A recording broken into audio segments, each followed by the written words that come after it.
What's going on, internet? It's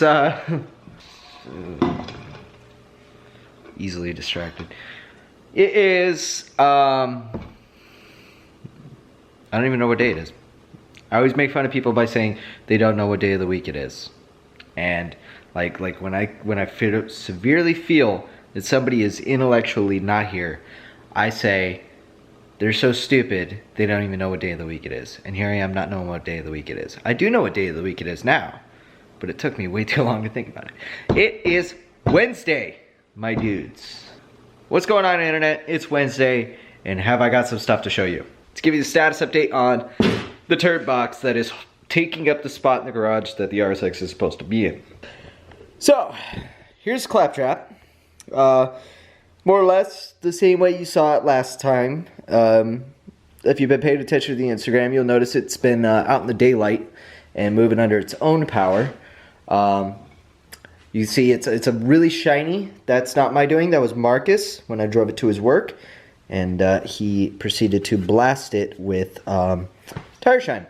Still trying to get it to pass emissions. It doesn't throw any codes on the dash. Initially it did, but that was because we had a charging issue, so we swapped out the serpentine belt, so we no longer have the AC compressor hogging all of our juice. So we were getting inconsistent voltages thanks to the compressor basically seizing up and making the belt slip. So we switched that out. So now we have a belt that just goes between the crank and the alternator, and that's it. We're learning to live with that. And yeah, it's working. The other thing is we fixed our bumper. In the last video, one of the last things we said was maybe we should fix this. Well, we fixed it by doing some drift stitch magic and fixing the tab in the back. So drill 2 holes, zip tie through to the screw in the back. Works perfect. Cool. So the other thing, so we got some new wheels. These are the wheels for the car. Get Marcus his back, ZSMs. And we got some 16x7 in Koenig incidents. We're rocking a 195/45 16. This is a Federal SS 595. They're like $50 a piece. So realistically, we did it because it was a cheap tire, and we can get them on Amazon in only a few days. So bought a couple tires, sent them off with Marcus. He got them all mounted up for me and balanced and whatnot. And what a swell guy he is. Yeah, so we got everything totally, almost completely done with Claptrap, other than the fact that we don't have a hood and like all the arrow catch and yada yada yada and whatever. But it does run, it does drive, and it is not throwing codes, and it is not killing anybody. Claptrap's doing great, and honestly, we just need to get it out on the road. So, why isn't it being... Why are we still fiddling with this whole not driving thing? It's not the check engine light or like the actual emissions control devices.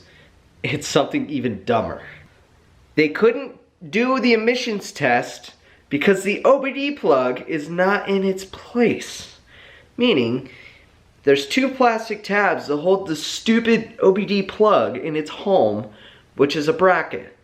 And if they cannot push their little thing in to the OBD plug and pull it out with one hand, you're immediately failed for like, basically they can't test your compliance because yeah, they can't use both hands for whatever reason. It's so stupid that because of a slightly broken plug, right?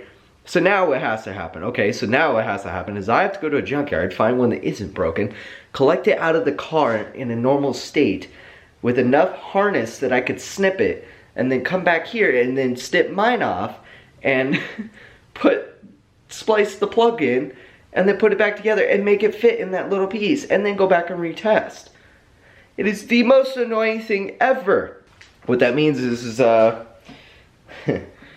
I'll have to go on Saturday, get a plug, and put it in, and go back on Monday and retest. That's the boring news.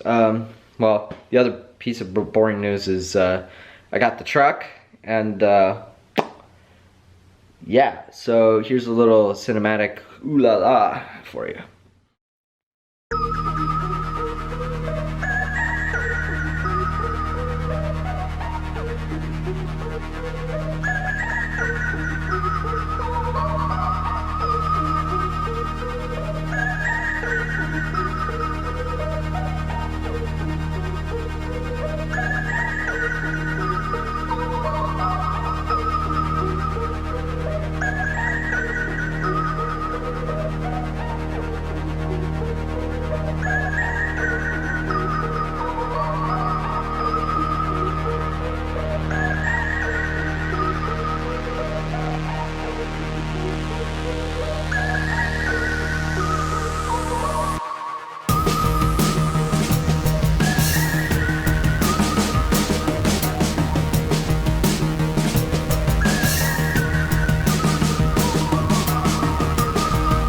We got an engine.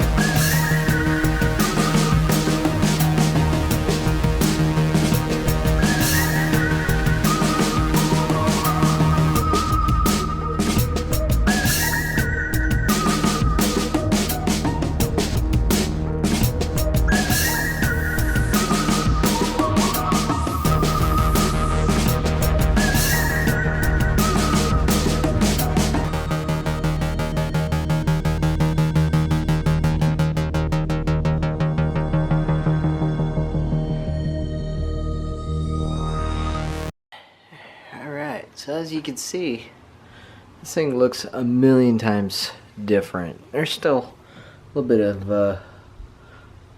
schmutz in the corners, but it's not too bad. The journals in here, they're a little. They got some barnacles here, in here. I tried getting where I could, you know, as best as I could, but overall, it's better than it was in this exterior. Holy cow, look at the difference. Wow.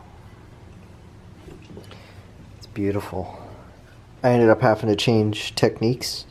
I was using degreaser and like WD-40 to kind of clean up that timing cover, but couldn't do that. Not with this.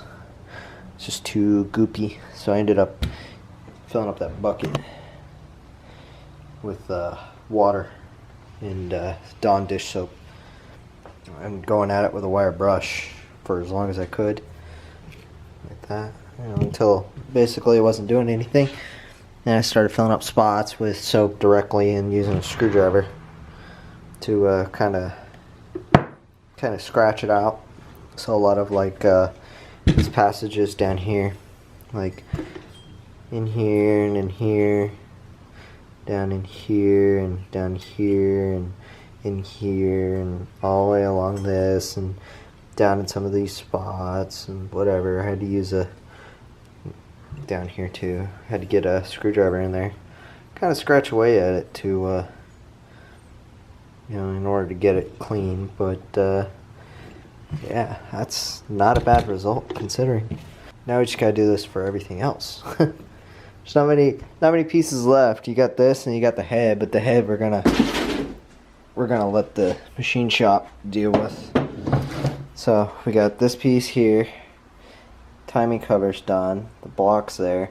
We're not gonna worry about the pan, and that's because I have a plan for the pan.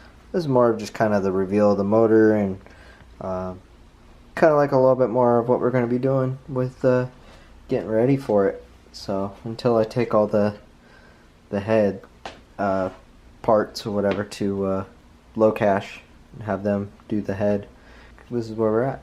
That's gonna end this video. This has kind of been a long time coming. Between Claptrap and everything, I've just been busy, and then helping out the other whatever that was, the other friends with the their cars, and Groms and bikes, whatever you want to call it. It has been an eventful night. Every night, pretty much the last week, has been complete with something. We'll try to do some valve cover magic down there. See if we can't make ourselves a wrinkled black valve cover. Ooh. And then Saturday, we'll go get the plug for this guy. Get it a mission Monday, and I think we're about another week or two before we can take the head to the machine shop, just money wise. But yeah, and then we're gonna get back to ordering parts. So I did the mathematical calculation of stuff, and it's we're about 67% of the way done, I think. So in the meantime, that's it for now.